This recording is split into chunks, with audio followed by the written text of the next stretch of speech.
How about a little heel turn?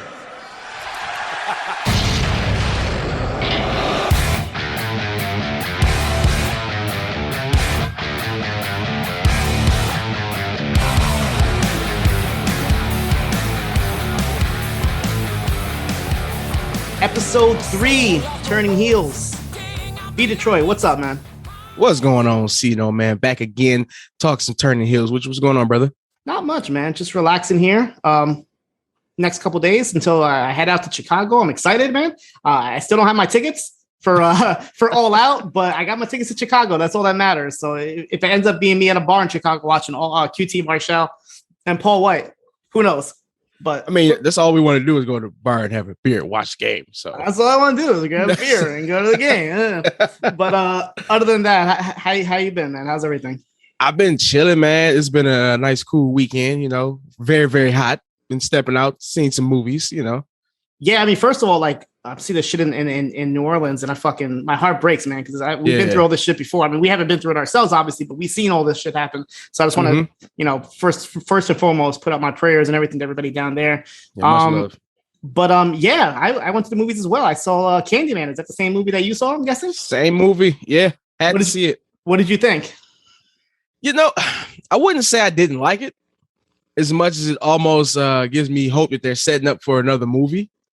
Because there was a lot of origin in this, almost more than the first movie gave us. Well, that's funny because like this is like supposed to be a direct sequel to the first movie, and they're ignoring the second and third ones, and I can understand why because they weren't that good. But the second movie, I want to say, showed a lot of origin story. It had a lot of like flashbacks and actually showed like the origin of Tony Todd's Candyman character and how he came to be and all that. So I'm a little surprised that they kind of like ignore that, but then they're kind of, I guess, trying to retell the story.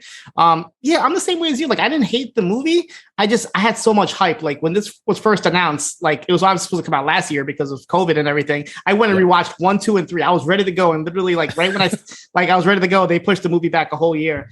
And then like the trailer, we'll probably spoil the movie. So if you guys don't want to talk about it or hear about it, just skip like the next 5 minutes or so. But like even watching the trailer, I feel like the trailer gave everything away. Like I knew that he was the little baby from the first one. Yeah. We see his mom, the same actress, so I knew that was going to be his mom. And I knew that he was going to transform into the Candyman. My only like thing was like how they're going to bring Tony Todd into this, and I guess their explanation was there's multiple Candymans, across the generations. You know, this guy's a Candyman, and that guy's a Candyman. So we did get a glimpse of Tony Todd like for 3 seconds at the end. Yeah. The movie just felt like it was like too rushed for me. And I looked at the runtime. It was like 90 minutes. I felt like a whole 20 minutes was cut out. Like they just go to the ending. I'm just like, wait a minute. Like there should be more to this. Like, why are they just rushing to this ending and everybody's dying and everybody's getting locked up? And I'm just like, wait, there's more to this. So it's like the movie wasn't bad, but I feel like they cut out so much that they could have helped the movie itself. But like you said, they definitely set it up for a sequel, so they could definitely go through it. The actor was amazing. I love the dude. I always forget his name, but I know he's been in a couple Jordan Peele movies. I think he was in Black Mirror. I cannot remember his name for anything. He's great. He was the father in the flashback scene of Us, right? If I'm not mistaken. Yeah. Okay. Yep, he wasn't that. Yep. So he's great. He's a great actor. Everybody in this movie was really good. They brought back some of the characters. I loved the brother, the wife's brother. Oh, he was hilarious. He was hilarious. Yeah. He was saying like all your normal things, like we don't need to be bringing no Candyman in our lives and all that. We already have too many problems as it is. So that was hilarious. So yeah, if you like the first movie, I would definitely check it out, but just maybe don't get your hopes up. I don't know. I told Braden Harrington that, and he said he said he loved it, but then again, Braden, some people went in to that movie and thought they were going to be like scared. It's like, nah, it's kind of not scary anymore. Yeah, it wasn't. It's all nostalgia, really, so don't expect a big scare. Just go in there and try to learn the story and see what it's about. It's still good. I still like some of the killings were gruesome. It was good and bloody. So I still like the movie. Yeah, and like the first one scared me so much because when that came out, I was like, 7 or 8 years old. And I remember my brother used to put that all the time, and that scared the hell out of me. Just to see the practical effects with the bees and everything. Now it's like, it's all CGI. So it's like, all right, it's not as scary anymore. But what is scary is before the album dropped, I went on iTunes to watch. I was trying to download actually the new West Side Gun album, and as soon as I go to Apple Music, I see like the live stream of I guess the Don. What is he doing? He's like having these like listening parties in stadiums for the last couple months. I could dig it, man. You know what though? I like the recreation of his like childhood home, but he turned it into like a church. It was weird. I don't know. I literally turned it on and I see like this random blue house in the middle of was it Soldier Field in Chicago, and then there's like Marilyn Manson's hanging out there, and there's a whole bunch of people like wearing all black. Just and there's like Manson and the baby comes out the house like, and there's and there's like there's monster trucks just driving around the arena. I'm like, what is going? Like, I don't know what's going on. I just want to hear the album, and then the album comes out and it's like 27 tracks, and I'm like, all right, let me set myself some time to go through and listen to this. It's okay. I mean, I can understand people hating it. I think it's what I expected. Yeah. I like the songs with the feature. I mean, there wasn't even any features listed. I had to like find out on my own, but there's a song with the Locks. There's a song with Griselda. It sounds pretty good. Like, I mean, overall, but I can understand people like not really feeling it, but it's not the old Kanye. It's not. It's a really long album too.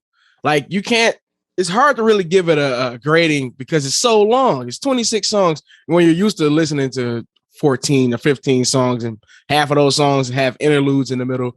But this is all music for 26 songs straight. So I had to do so much stuff to get all the way through it. Yeah, so, it seems very like cinematic. Like there's not that many albums that feel like an actual movie. This feels like it could have been a movie. I wouldn't be surprised if down the road he filmed something to kind of accompany it. But yeah, this is Kanye though. So out of these 27 songs, 10 of these songs are going to be played on some movies for the next like 5 years. So get comfy with them. A lot of these songs don't feel like they could be like radio songs or like singles. They don't seem like that at all. They're going to be on your movies. Yeah. Yeah. Like you can't really like play these songs like standalone. You kind of have to hear it all together. That's why I feel like I had that cinematic experience to it. It's funny. We're talking about Chicago. I'm going to Chicago. Kanye's from Chicago. Yep. Candyman was in Chicago. I actually want to go to Cabrini Greens. If I get a chance to, I actually want to check it out. So yeah. You can stop by the Kanye actual house and vandalize it like those Drake fans did. That's what they did? Well, they didn't vandalize it. They put signs on it. That was the most contained vandalism I ever seen in my life. Why? Because, I mean, originally they're supposed to drop the same day as Drake's album, right? Drake's supposed to drop Kanye and Drake 3rd. Had some kind of small beef. Yeah, and Drake just confirmed his album's dropping September 3rd. So it is, okay. We look forward to that. All right, so enough of the hip-hop horror movie talk, I guess. We're going to get ready. From us, too? What do you expect? Yeah, you're going to get the same thing next week when the Wu-Tang show starts. So if you guys aren't ready for that, get ready for that. Or next week or the week after. I forgot when it comes out. I think it's the week after. September 8th, the week after. Yep. But we're going to talk about wrestling here and Heels, episode 3. This one's called Cheap Heat. Cheap Heat, I guess, is it kind of makes sense with this episode. There was a little bit of cheap heat. Yeah. Kind of. Yep. Cheap heat, I guess, is like what? Using underhanded tactics to get the fans to boo you, Yeah. Unnaturally. So we start the episode, not how I expected. We get a flashback, and it took me a while to realize it. I'm like, who's this random man that's running around? And then once he runs past the actual poster showing himself, it's the dad. It's Tom King Spade, the father of Jack and Ace. He's just running through town, and then he gets home. It looks like it's just not a normal day. He's like, all right, let me just mow the lawn and fix the garage here a little bit. And then he catches a deer in his yard. So you're thinking, okay, he's trying to scare this deer away. So he goes inside, he grabs a gun. We're thinking he's going to, scare the deer away. And no, he just shoots himself right in the face. I didn't expect this to happen. I mean, we knew this happened, but I expect him to show it like this in such a graphic description here. And then on top of that, like we find out that Ace was upstairs and the youngest son, he comes down and he's like, Dad, what happened? He comes out there and he's the one who sees the body. His father, there. Pretty reason because Ace looks the same age. It doesn't look like it happened that long ago. Yeah. For some reason, I thought this happened when they were like a lot younger, but then I guess it makes sense. Yeah. It makes sense that maybe like Ace was straight coming out of, college or whatever. And Jack had just started wrestling. And that probably prompted Jack to get Ace right into the whole wrestling scene. But yeah, this scene, I mean, hit hard. It's never easy to watch any like suicide scene, but to see it like so early in the episode and just literally right in your face, I'm just like, holy shit. Yeah. So just a little warning if anybody, hasn't seen the episode yet and it might trigger something. But we go into the intro music. The only reason I'm pointing this out this week is because I heard Braden Harrington on the Juice review, which he did with you and Davey, how he hates this theme song. And he didn't even get past the episode after he heard this, as he called it, a Dawson's Creek like intro. And I'm just like, dude, like just skip. That's what I do. I heard it the first time. I'm like, I'm never gonna listen to the song again. So I just skip right through it. But I can understand like, be a little sappy, the whole intro music, but I don't think it reflects the whole. And that's why show. I think they should go like other TV shows. It's like change the theme song like season 2 because it does not fit the show. Like this especially this episode. This episode is really good. It's really hot. So you kind of want to lead into something really nice. So don't be Great Inheritance. Don't judge a show by its intro. Just go past that and watch the actual show. We can't all be the Sopranos, Brady. So we go from the suicide scene to a strip club. So easy transition there. We see Bobby Penn, the wholesome Bobby Penn. This is pretty funny because he's like your goody two-shoes guys. He's on his phone. We actually don't even know what he's doing at first, but he's on his phone with his parents and he's like, Mom and Dad, I'm so excited. Like they never pick up their phone, I feel like. He always calls them and leaves a voicemail. So these damn parents are just ignoring him for some reason, which I feel bad for. But he's like, Mom, Dad, it's a big night for me. I'm in the main event tonight. I worked really hard for this. And as this is happening, like the stripper in the background is like, hey, this lady just smacked my ass. And he's like, I gotta go, guys. And he kicks out the lady for smacking a stripper's ass. So I thought that was a pretty funny, like seeing both sides of it, as he's obviously like a good guy while he's working as a bouncer at a very dodgy looking strip club. We've all been there. Yeah, of course. We see Jack Spade and he's driving and he's on the phone with the one, the only CM Punk, Phil Brooks, here playing Ricky Rabies. With the first thing I gotta admit is his hair was really bad, because I see like I'm like, dude, they couldn't like put his hair on better. Like you see the indent where like the wig goes on, but it's like first thing I wrote down was nice hair, Ricky. Yeah, and I'm like, I'm hoping that like in the episode you would have seen him just rip it off and be like, okay, it's an act type thing, but no, we're supposed to think that this is actually his real hair. So we find out that I guess Ricky is like an extreme legend or just a wrestler that everybody knows about, and Jack was able to call him on short notice to get him to sell some tickets for the show, because Ricky's obviously a popular figure, and Ricky goes about how he's gonna use blood and this and that, and Jack is like, whoa, listen, like we don't really do that here, it's not our style, and Ricky's like, don't worry about it, it's something different, I'll show you when I get there. We'll talk about it now, but what did you think overall of CM Punk's here acting in the show? He's pretty good. I mean, this character is like, he seems really at home with this character, and I'm kind of used to seeing CM Punk's face now, which is weird because I shouldn't be used to seeing him, but now it's like, oh, there's Phil. Yeah, now he's everywhere. We haven't seen him in 7 years, but there he is. He's everywhere we see.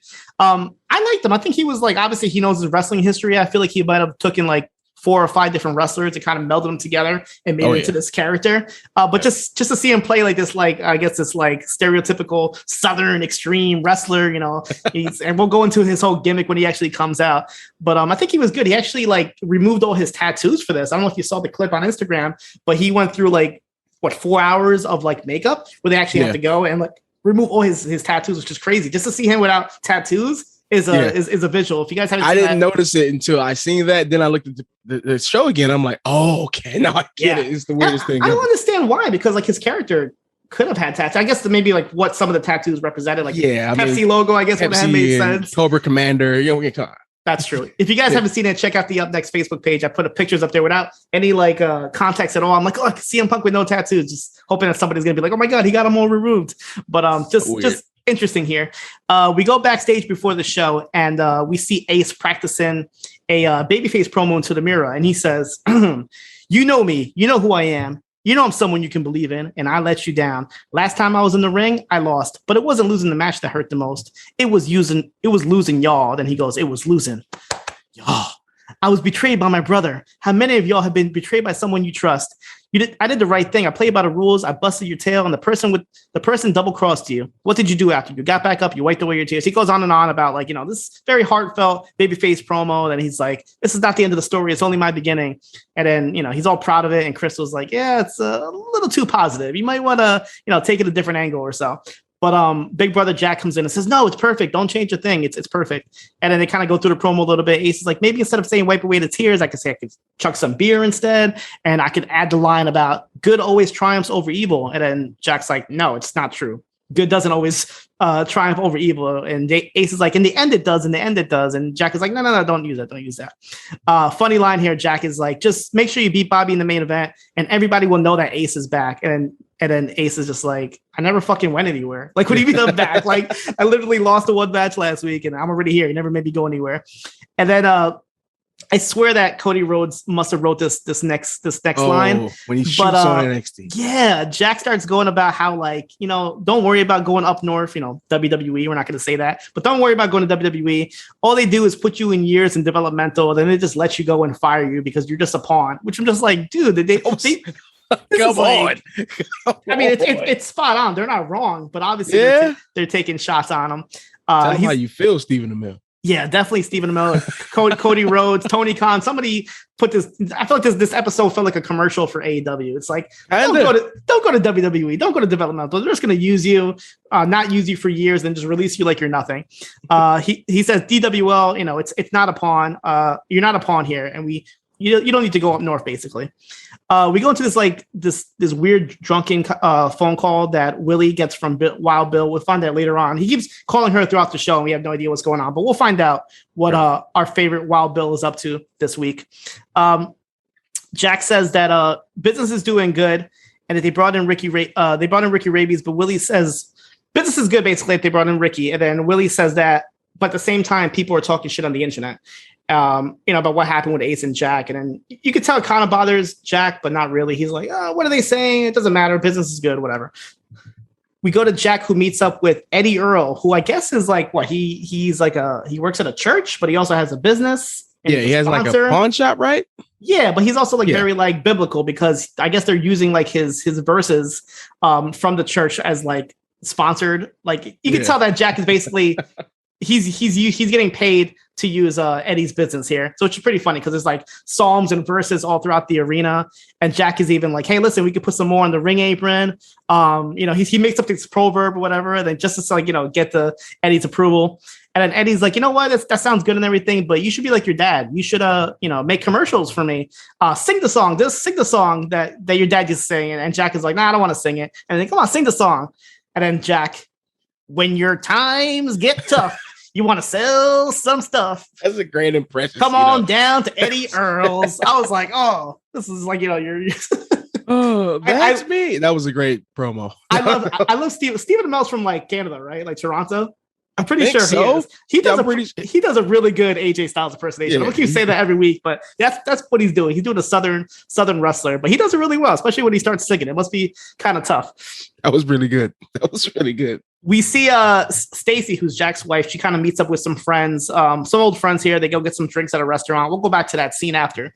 But we go to the locker room, and one of the running jokes on this episode is getting iced. Oh, which I feel like it's a dated thing. Like I feel like I used to do that like in freaking high school. Like people still do that, like getting iced. Nobody gets iced. They do it ironically, maybe, but nobody. That's like 2000. I don't know. I can't even iced. It's let's say what it is. Smirnoff paid for them to promote that, because the whole thing is about Smirnoff. Yeah. So if you guys don't know what getting iced is, it's basically like somebody tricking you to like grab a bottle, and then if you don't know that they put it there, you have to get on one knee and just chug it all down. So that's what happens here. Diego and Apocalypse, they ice Bobby Penn, and then Bobby's like, I love Smirnoff, and he just starts drinking it. How do you feel about Smirnoff? It's not my go-to, but if they're around, I'll drink it. But I'm not gonna go to Stop and Shop and buy myself a pack. Yeah, I'm never gonna do that. Maybe I'll definitely grab a White Claw before I grab a Smirnoff. Exactly. We're not sponsored, but if you guys want to send us some White Claw, we'll definitely drink them on air. We'll drink it. No problem. So Ace is outside, and he kind of hesitates going into the locker room, but Crystal's like, don't worry about it. It's okay. They all got over it. Just go in there. And as soon as Ace goes in there, Diego hits him with the main event ice. And then, he's all happy. He's relieved, and he, gets on one knee and chugs it down. And then Rooster in the background is kind of like, main event ice, like main event my ass. And they're like, what's your problem, dude? He's like, yo, this guy, Bobby Penn, he had one match last week. He hits one lucky elbow drop. It does not earn you an invitation to the main event, which I'm like, Rooster was great. He was hitting all the one-liners of this episode. Oh, like, Rooster was the man. And then he points out to Ace. He's like, listen, look at your boots. There's no scuffs on them. Obviously he doesn't work, basically, is what he's trying to say. Pretty boy Ace, yeah. So he's upset throughout this whole episode. Ace and Crystal, they run into Jack, who's having a meeting with Ricky Rabies. So we see Ricky Rabies fully introduced here with his stable, which I guess is valet Vicky, and also his son Wolfgang. So they're all like kind of decked out. How would you describe them? I guess they're like, what, feral animals? They got like all this fur on them and this crazy wild looks. Yeah, they look like Viking Raiders from the sewers, I guess. That makes sense. Yeah. Vikings from the sewers. Yeah. Rat King, like a Ninja Turtles Rat King kind of look to them. Yeah. Yeah. So Ricky talks about how he doesn't bleed anymore. He's past all that. He's basically like an old wrestler that's past his prime, and he tries to come up with gimmicky stuff. So instead of like bleeding, he just kind of makes his own blood and incorporates the crowd and gets the whole family. He basically like, I'm just getting my whole family involved here. We're a family attraction now. We'll find out later what he means exactly by the getting the blood involved. But Ace and Jack they just want to make sure that he's not getting into that dystopia of Florida wrestling, Charlie Dudley type of territory.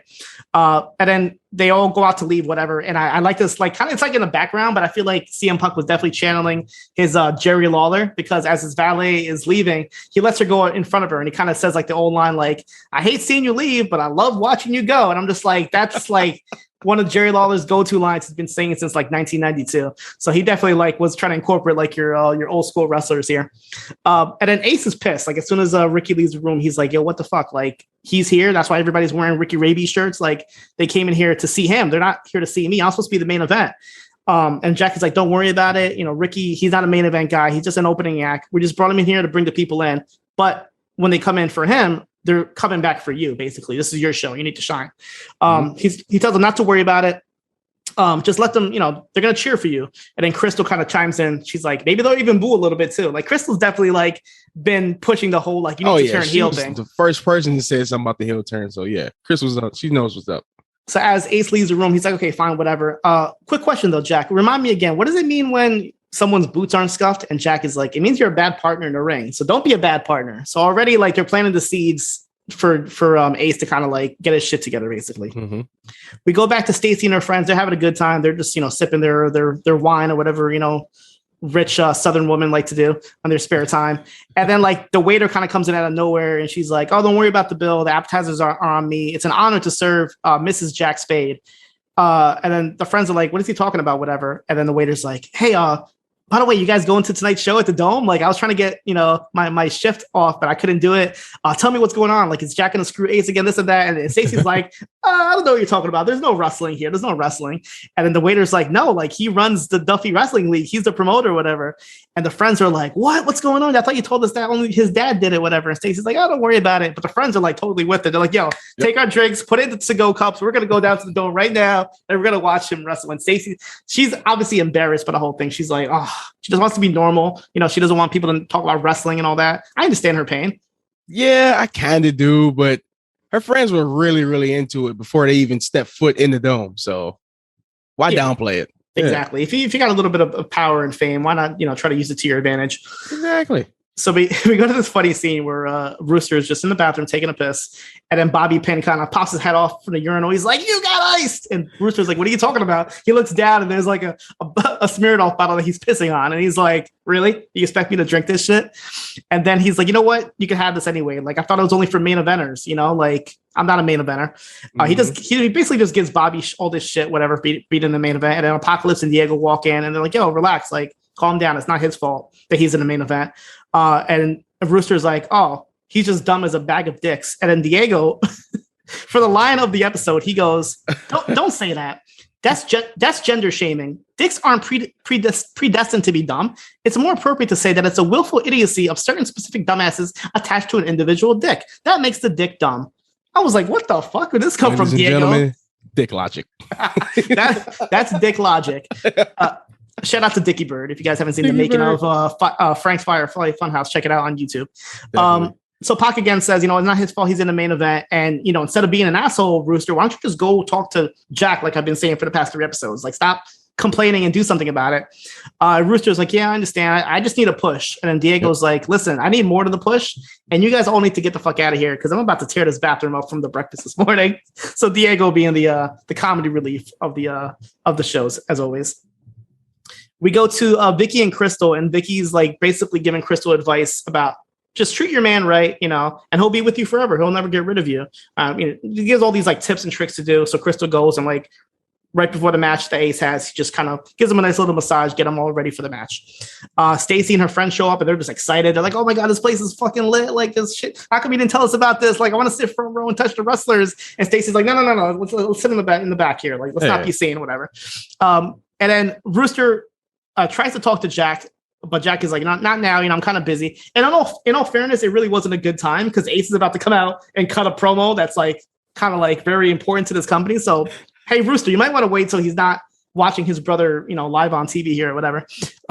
Stacy's friends they all love Ace. Like, oh my god, he's a little kid now. He's like the dirty Thor, as they call him, which is a pretty good description of him, I guess. Yeah, pretty much.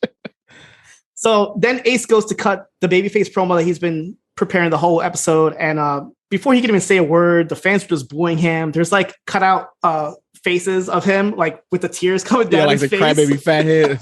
It's like freaking hilarious. Like they're not even giving him a chance to talk. He's like, it's kind of like the what treatment. He can't even like get over his own lines or whatever.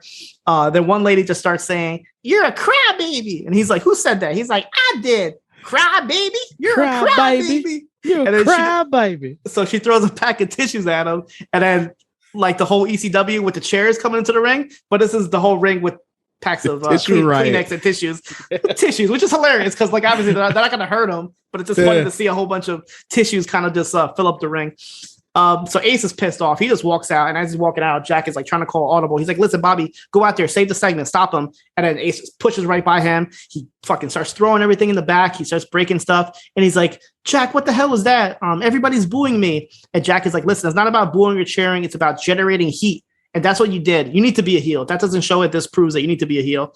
Ace is like not having any of it. He's like, "Listen, Jack, you're the heel. I'm the face, just like Dad was the face." And Jack is like, "Oh yeah. Dad was a really good guy. And by the way, he knew that you were home when he killed himself, basically." And I was like, "Oh shit!" Why did he even have to throw that line in there? Did it even fit? I guess he's like, he's over it. The fact that like everybody thinks his dad is like this very well-respected person. Yeah. But he did this.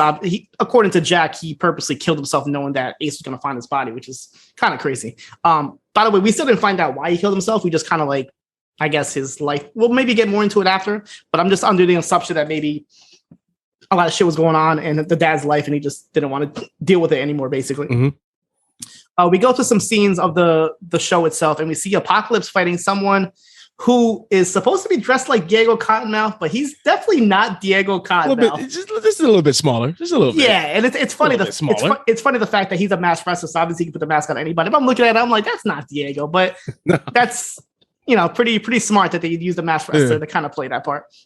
Apocalypse is a pretty good worker, by the way. Yeah, I was checking out some of his. So he's never done any wrestling. He's a football background, but he's never actually done. Yeah. But I don't know, they got a couple wrestlers like Luke Hawx, who was actually in the NWA pay-per-view last night. He helped a lot of these guys train. And they also had a lot of stunt doubles as well. We'll get into there's a stunt double of notable fame in the CM Punk match that I'll bring up later. But obviously, but from what I saw, he was doing a lot of his moves too. So he looks like he definitely took it seriously. I mean, look at that man. I'm pretty sure he can do it all. Absolutely. So we see Ace, he's backstage, he's still pissed. And of course, your obligatory sex scene. Just Crystal comes in and just, "Hey, listen, everything's okay. Let's just have sex." And we just get 2 minutes of sex. We go backstage in the locker room. We see Ricky and Jack, and they're just kind of going over their match. And Ricky's like, "Hey, listen, how about you finish the match and you pin me after the reverse DDT? You can't be doing your sharpshooter because last time somebody put me in a sharpshooter, I almost shit myself. And I couldn't walk straight for a week." And then he starts talking about all his injuries, and he's basically a broken down wrestler. He doesn't want to do shit. He just wants to go out there and just do the least possible and get the crowd over. Yep. But he, at the same time, he's not a bad guy. I would say he's actually like, he seems pretty appreciative about like Jack helping him put food on his table. Basically, he's like, "Listen, like you didn't have to do this. Thank you so much." He needed that booking just as much as they needed him. Exactly. So obviously he's not like a bad guy at all. He just, he's obviously somebody who's broken down and, needs the money, but can still perform as much as he can. Yep. So Rooster, he comes in again and he stops Jack and he says, and Jack kind of already knows where he's going. He's like, "Listen, I know where you're going with this. And just so you know, I gave the main event to Bobby because Bobby's a nobody. And we just need somebody who can help Ace get back on track. It's about Ace right now. It's not about getting the other person over." And he's like, "Listen, Rooster, you know, we all know it. You have personality. You're the best guy here. And you'll get your title shot when it makes sense for the storyline." And then Rooster's kind of like, "Yeah, whatever. I heard this shit like for years and years, like whatever." He just kind of walks away. So we go back to Stacy and her friends who are sitting waiting for the next match. And Stacy's friend starts bragging about like, what is that place in Peru? Like the Machu Picchu. She's like bragging, "Oh, here's photos when I went on vacation and looks so good or whatever." And Stacey's obviously a little jealous. And then like she hears her husband Jack's music start playing, and she's like, "Oh, guys, let's go get some beers. We gotta go." And they're like, "Wait a minute, hold on, is this Jack coming out?" And they're like, they don't want to leave at all. They just get excited, and she's all embarrassed, but they like love Jack. Like, "Oh my god, look at him, he's awesome. He's a heel, this and that." So then Jack cuts like a really good promo about everybody here whining and crying. His brother was crying because he got hit by the biggest baddest card in the deck, which I thought that was an awesome that was line. The line right there, boy. I'm like the card deck puns they must be using with these wrestlers. Oh man, they got that nonstop. You got hit with the biggest card in the deck. Come on. Ooh, like you can just say whatever. You go Royal Flush. Like you go down the whole line of card wrestling terms. I was gonna ask you. I haven't got a name for his reverse DDT. Like why haven't we? He hasn't named his finisher yet. Okay, so let's think about it. So you can do like what, like flush. Like you flush them down, like flush, yeah. That's probably it. It's probably the flush DDT. Yeah, it's probably something like that. Yeah. Royal Flush. So then he starts like making fun of all the fans in the audience, saying, "Oh, you guys probably go home to your wives and your husbands and your children, and you start crying to them, and you go, well, he hurt my feelings." Which I'm like, this guy's great. He's put him on TV, put him on AEW. Like this guy's a great heel. Yeah. So he challenges anybody to come out and challenge him for the title, and then we hear "Detroit Rock City" by Kiss starts blaring. And Ricky comes out. He has his valet Vicky. He has his son Wolfgang, and they're just like going through this whole rabies like gimmick. They're throwing like fake mice. I hope they're fake mice into the crowd. So, yeah. And then the best part about this whole act is they have a drone that is a possum, right? It's a possum. So imagine a drone covered by it's a dead maybe fake, I don't know, I'm hoping fake possum just covering the drone. You know how drones kind of got their arms out, so imagine like the possum is flying like through a flying air. Possum. So the flying possum is going through the crowd, everybody's going crazy about it, and then the possum just goes right into Jack's face and just splurts blood right into his face. So this is the big blood concoction that Ricky kept talking about throughout this. So then they start fighting. They're brawling all throughout the fans. The fans are loving it. And this is the point I was telling you about stunt doubles. I actually found out on Instagram. The stunt double for CM Punk is actually Andre Chase from NXT.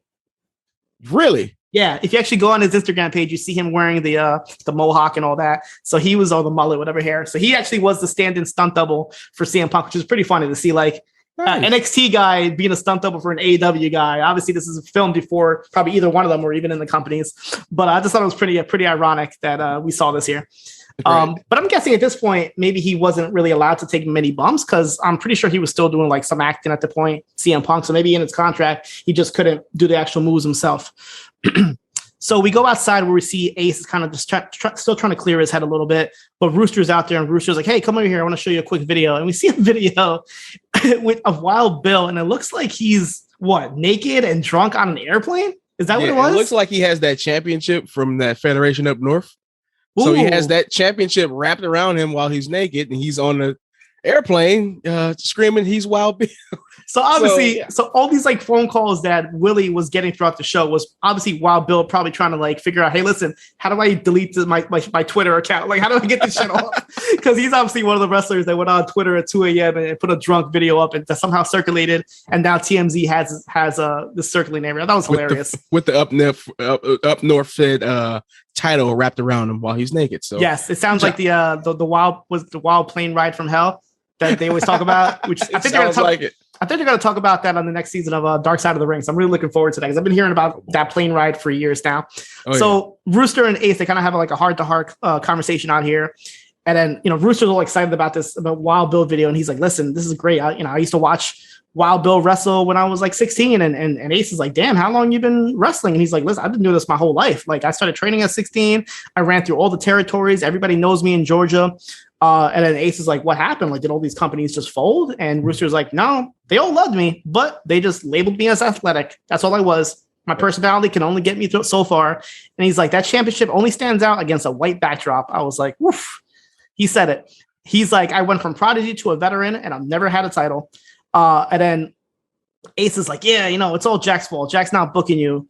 And Rooster's like, it's not even about Jack, man. Like, this is totally went over your head right now. Like, has no idea he has the black wrestler blues right now. Yeah, man.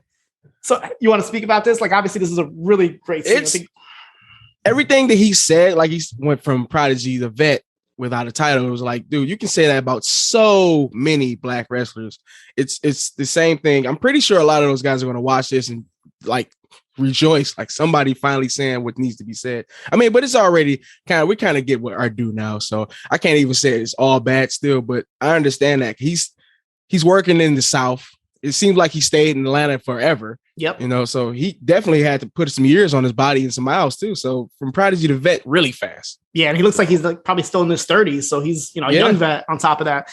As soon as he said I labeled myself athletic, the first thing I did was I took a screenshot. I sent it to Nate Milton because he's been going through like for years now, like the top 5 stereotypes that WWE, not just WWE but wrestling in general, have given to them, and it's like one of them is just being that athletic guy with no background. That's pretty much. He says he has a lot of charisma. They all love him.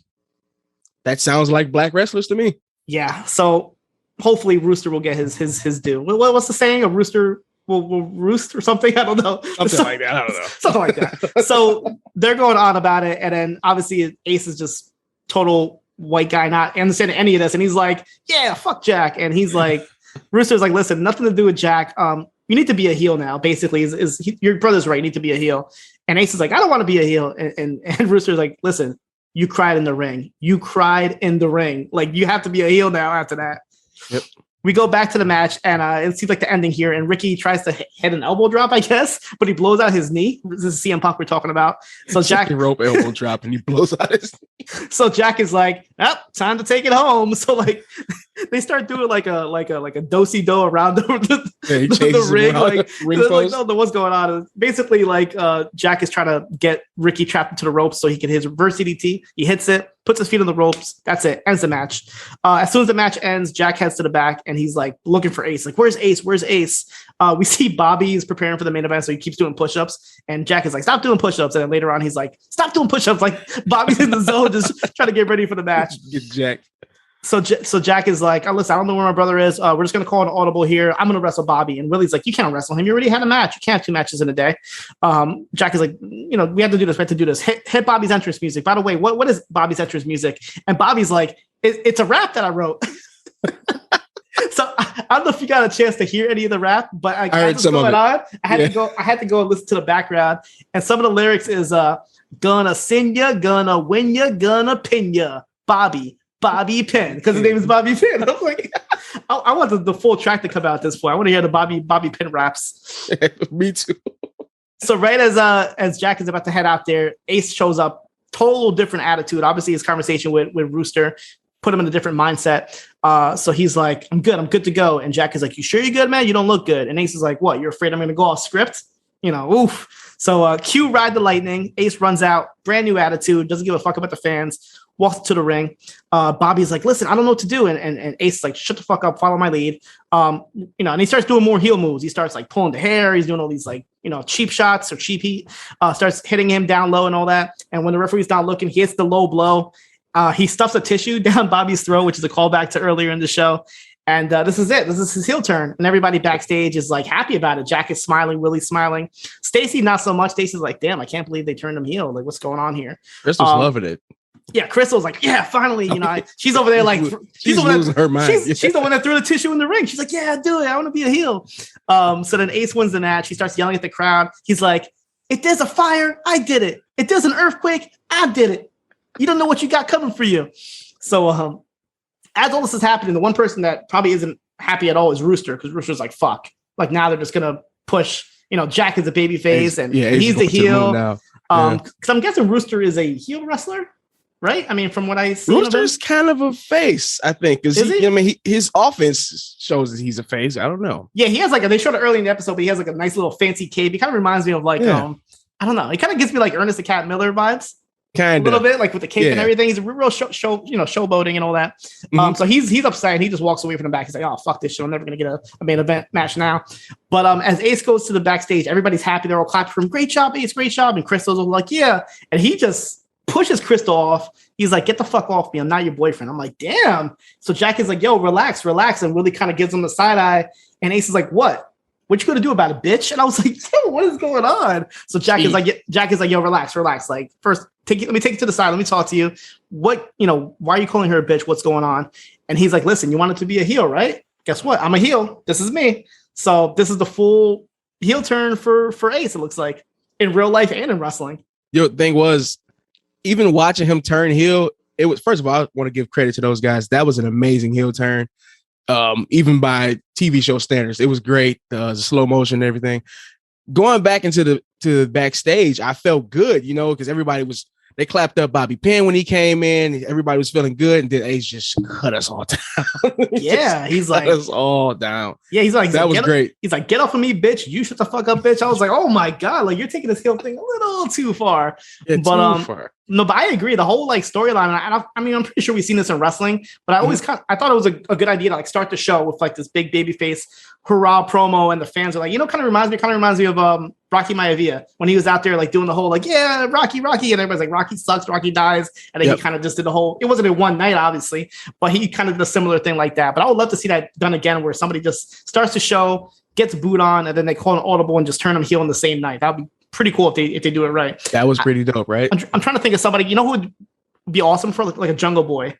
Imagine like Jungle Boy starts the show and then like they just start booing him for no reason, and he just comes out there and he shaves his hair off. And he's like, "Fuck y'all, I'm not a Jungle Boy. I'm fucking Tarzan, bitch. I'm Jungle Man. I'm Jungle Man." He tells Anna Jay, "Get the fuck off me, bitch." Get off. Kicks Luchasaurus in the nuts. Takes his mask off. Fucking smacks Marco Stunt in the face. Oh, I want to see heel Jungle Boy now. Jungle Boy. Oh my God. I'd love to see that. And he's like, he makes his hair like his dad did on Beverly Hills 90210. He's like, yeah, slick back, bitch. So we go backstage, like the show's over. Everybody's kind of leaving at this point, but we see Willie and Jack kind of just counting their money. Business is good. CM Punk. Yeah. CM Punk draws, man. You saw that 1.1. He popped the house, man. Yeah, you saw that rating. You saw that demo. Like we were doing pretty good here. But we find out that Willie kind of throws Jack a pack of tissues, and he's like, oh, here, have a tissue. And we kind of find out, oh shit, Jack was the mastermind. So that lady who was calling Ace a crybaby must have been a plant, and all those tissues was definitely Jack's idea, because Jack is like, listen, it was the right move, and one day Ace will see it that it was the right thing to do. So it's like, Jack knows what he's doing, man. He knows what's good for business. It looks like he might just be a genius and a lawnmower salesman. Hey, if somebody can sell me a lawnmower and also like, do the crazy heel turn in the same night, that's the Booker of the Year. Step aside, Tony Khan. Sorry, TK. Jack Spade is the Booker of the Year. So we go to Vicky, who's about to leave, and she's kind of talking to Crystal, saying bye. And then Ricky's like, "Hey, listen, we got to go, Vicky. My wife's waiting for me." And Crystal's like, "Wait, hold up. What do you mean his wife?" And Vicky's like, "Yeah, I'm not his wife. It's all for business." So Crystal's like, damn, this whole time she thought that like her and Ace were gonna like fall in love and be together forever, but this chick is not even his wife. She's just basically his I don't know if they're whatever they're doing, but she's definitely not the wife. So she's just the valet. Yeah. That's pretty much all it is. So she's like, damn. So basically, I guess she comes under the impression that you just don't mix personal with business. So there's more to this Crystal storyline. We didn't get really more of her wrestling per se, but there's definitely a lot of character development with Crystal, like between not getting booked right, not being used to wrestle, not being treated right by Ace. Like there's a lot more happening with Crystal, which I think is probably between Crystal and Rooster. Those are like my top two invested storylines that I'm looking to see like how they're going to actually pan out as this season goes on. Right. So she tells Crystal, like, listen, just all you got to do is stay skinny. Be like me. I forgot what she said. She's like, just have what she's like have something. She said tuna for lunch and gummy bears for dinner, and that's how you stay skinny. There we go. You got to stay skinny. You know what? I need to lose a little bit of weight, so I'm gonna try that. I'm not a big fan of tuna, but I might substitute that with something else. But gummy bears for dinner? Hey, there's been some nights where I had gummy bears for dinner. I'm not gonna lie. That might work. Yeah, it might work. So Crystal, she's just heartbroken. We see Rooster and Bobby. They have a moment. Rooster gets into the car and like, as he's like, oh, what the hell is this shit? And he pulls out Smirnoff. And Bobby's like, hey, I got you. You've been iced. And Rooster's like, yo, I got to drive. Like, what are you doing? And Bobby's like, oh, just when you get home, just take a video for me and send it. So Rooster, I guess he came around to Bobby. He's like, all right, you know what? Yeah. He's a good guy. It's not his fault. Whatever. Everything's cool here. That's the last we see idiot, Bobby Penn. Exactly. We go to Willie, who's driving home, and she sees this Wild Bill just looking out there, like we're just waiting for her, looking distraught, like, I fucked up pretty bad. So I don't know if there's more to this, but it seems like this might be some sort of history relationship between Willie and Wild Bill, because Willie's the first person that Bill just kept calling. So obviously there's just probably more to them in general. So as the preview showed, we're going to see more of what happened with Wild Bill and this plane ride from hell. We go to a lovable Bobby. He's up there by the water tower, and he's like calling his parents. Again, they don't pick up because they don't give a fuck about him. But he's like, he's leaving a voicemail. He's like, I'm so happy about tonight. I'm so proud. He's coming off like a really good guy, and he's acting so good that I'm scared something bad's gonna happen to him. I don't know if you got the same impression. Especially him just hanging out on that water tower. Like, yo, dude, relax. Like, you're a little too close to the edge there. He was just happy to put Ace over, actually, and that was kind of cool. Yeah. So. It's funny because like I when I'm watching this, I'm like, wait a minute, this is not Big Jim from the first episode, because they kind of have very similar looks and just very similar gimmicks. And I'm like, what happened to Big Jim? Did he actually retire and that's it? He had his baby and he's gone? Actually retired, yeah. He didn't show it all this episode. So they basically took Big Jim's gimmick and just gave it to Bobby Pin, basically, is what happened. Yeah. Well, Ace tried to call Jim earlier in the show, remember, when he stepped outside. That was the number he clicked on. He tried to call Big Jim. Gotcha. But, yeah. What do you think he was calling him for? Probably just advice. Okay. That was his best friend. So probably just some advice. That's true. But the Bobby's is being over the top, like too happy here. I feel like I'm very scared that something's gonna happen to him. I don't know what it is. Yeah. He's gonna get injured or something. I was gonna say might be a bad injury. Because you have to remember he's still like new to this, right? He just started to learn how to wrestle. I feel like he might try to do something a little over the top, or maybe somebody else might injure him. Well, we've seen some scenes for the next episode that look like yes, him and Ace had a run in. So yes, we'll get into that. Yeah, I totally forgot about that. So the last scene we see here is Jack and Stacy. They're driving home, and Stacy's like, "Hey, listen, like, you want to go on vacation? My friends are showing me all these cool spots we should go to." And Jack is like, "Yeah, whatever, but I don't really have time right now." Stacy's like, "What do you mean? Like, take some vacation time, take some days off." And he's like, "No, listen, DWL, they can't. I can't leave them without me, whatever." And Stacey's like, "Listen, you're always making excuses. And Jack is like, "I don't see your problem. Like, you and your friends had the time of your life tonight." And Stacey with a real line that hit home. She's like, "Yeah, but they got to go home. I don't." Like, basically saying like they can leave this life. I can't. I'm stuck with it. You're my fucking husband, basically. So again, another episode where Stacey's just like sick of this shit. So she's either gonna go on vacation by herself or I don't know what's gonna happen between Jack and Stacy here. Well, she's being unreasonable. She asked Jack, can she go to Machu Picchu next week? I'm saying, who goes to Machu Picchu in a week's notice? And not only that, but they had the go home show for the pay-per-view just happened. Like, come on, didn't you see the schedule? You're being unreasonable. Come on. So the last scene, it definitely hits Jack a little bit because as he's home, whatever, he kind of goes outside by the porch, right to the same spot where his dad got killed. He kind of looks down a little bit and just starts crying. That's it. That's how the episode ends. Like you mentioned, we do see a preview of next week, and it looks like from what I saw, I was trying to like kind of put the pieces together, but it looks like maybe Bobby's flirting with Crystal a little bit. You see them kind of like wrestling on the trampoline a little bit, right? Yeah. And Ace is obviously not happy about it. It looks like he gets into a little scuffle with Bobby. Yeah, like they were in the store and they get into a little scuffle. But it looks like Bill's giving Ace a little bit more advice of being a real heel. So next week is going to be kind of Bill heavy. They're going to go over what happened with him on that plane ride. Yeah, so they show like an actual like footage of him on the plane. So I'm hoping the episode starts with like the whole like was wild. Yeah. I want it to be over the top. I want to see Ric Flair cameo. I want to see like some craziness, just like the crazy plane ride from how like redo the whole plane ride basically. Right. So I can't wait for that. But I'm liking where this is going. Obviously, like I said, a lot of stories with Rooster and Crystal. I was talking with you off air, but maybe next week it might be like a mid-season finale because I didn't see any dates past episode 4. So I'm thinking maybe they're gonna do 4 episodes, take a little bit of a break, and come back. I know Stars usually do that with their shows. HBO does sometimes. So I wouldn't be surprised. And on that note, with me going to Chicago, we won't be having the episode up next Monday. So we said that we're going to have it up on that Wednesday after I come back. I come back Tuesday. So look for episode 4 of Turning Heels on September 8th, that Wednesday coming back. But yeah, actually, I thought this was the best episode of the series so far. Absolutely. Great episode. I'm liking this. This series is really giving me everything you want from like a wrestling series. They're giving you every piece of like wrestling. Like if you was to watch not behind, but I'm blanking on the name of the show. Dark Side of the Ring? Dark Side of the Ring. If you used to watch Dark Side, you're getting all of those stories right here. You're getting the Black Wrestler Blues, like I like to call them. Yep. You're getting the wrestling wife side. You're getting Ace for his frustration and not moving up. It's all of that in one. And this show is really getting good. That episode was phenomenal. I like to see other wrestlers come in and do what CM Punk did, though. Yeah, I think there is. Like I didn't read too much about it, but I'm pretty sure other wrestlers, like Cody, has to be involved, right? I mean, Cody definitely helped produce the show. I'm not sure, but I would love to see like any of those guys come in and take on a different role. And maybe, who knows, AEWs, they're funny guys. They might dress up as these roles on the Halloween episode. Who knows? That'd be great. I would love Punk to see. Is Ricky Rabies on Halloween. Yeah, TNT. I mean, if Heels was on TNT, we definitely would have seen a Rooster fighting Jungle Boy tonight or something like. So that definitely would have happened. Definitely would have been some cross promotion. But yeah, you hit it right on the head, man. With the fact that they kind of took all the Dark Side of the Ring tropes and kind of put them all together. Like you said, you have the black wrestler, you have the drugs involved, you have the suicide involved, you have the girl trying to be a wrestler. Like those, you're right. They pretty much took everything. Yeah. And there's so much more they can do with it. I mean, obviously, we might be seeing some darker things happening, but they definitely planted the seeds for it. But yeah, I'm enjoying this show a lot. I recommend, if you guys haven't seen it, to definitely watch it. If you just watch any wrestling growing up, you're definitely going to appreciate a lot of stuff that they do here. But yeah, this is my favorite episode so far as well. Mm-hmm. So I'm really looking forward to if next week is going to be like a mid-season finale, I feel like there is going to be like a really big cliffhanger. Something's going to happen. Something's definitely going to happen. But yeah, like I mentioned earlier, you did the Juice review with Braden and Davey. How did you enjoy that? How did you enjoy Davey's reaction to Juice?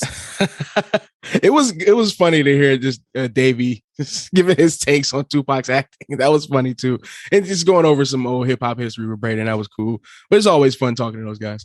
Have you thought about like what your next pick might be? I know you mentioned possibly New Jack City. I think I want to do New Jack City because that's still rappers and movies because Ice-T. But I got so many to choose from. I can just keep going. Yeah, New Jack City, Boys in the Hood, Straight Outta Compton. There's a lot of movies. I was gonna say In Too Deep as well because we can do another Omar Epps LL Cool J movie. So, In Too Deep would be good. That would be good. Anything else you want to plug? I know you just got the new episode up with Detroit Players. I just peeped this morning. Thank you. So yeah, Detroit Players podcast. You can check that out on anything that you get your podcast from. And just follow me on the socials at Cool Game Big B. Absolutely. I got reports right now on postwrestling.com and the last NWA pay-per-views that came out. Ric Flair, I don't know if you saw it, he cut a hell of a promo yesterday on this NWA show. They basically said, here, Rick, here's a live mic and say whatever the hell you want for 10 minutes. And he said whatever the hell he wanted. If you guys haven't seen it, check it out. If you can't check it out, read my report. I tried to transcribe as much as I could about him. Talking about Vince McMahon and Tony Khan. He did say one line, which was really cool. He was like, basically saying like, I love Tony Khan, I love Vince McMahon, but everybody can't go to WWE. Everybody can't go to AEW. That's why I love having all these brands here with Ring of Honor, NWA, Impact, and all that, because it's kind of like the territories, and it kind of like ties into heels a little bit. Because just have more territories is good. Like just have a lot of places where people can work. You don't just we don't just have one TV channel for movies and shows. You have all these different avenues. So why not do the same thing with wrestling? And to wrestling fans, stop wishing death on any company. Because I'll tell you right now, if WWE goes under tomorrow, everything's gonna fall apart. I'm sorry to say, WWE is the tentpole to wrestling. So just appreciate it. If you don't like it, don't watch it. Don't wish death on it. Don't wish death on AEW or anything else. Yeah, that's because NXT looks like in living color now. Don't mean you gotta talk crap. Wrestling fans, I hate colors. I hate the new logo. It's like AEW had the same colors, and then I'm not gonna get into that. But basically, no. We'll see you guys next week. I'm heading out to Chicago in a couple days. I'm going to try to put out Shot in the Dark next week at some point. If I can watch wrestling, not live, right. I'll definitely record that. That's it. Thank you, B, for joining me here. And we'll see you guys here next week for episode 4 of Turning Heels.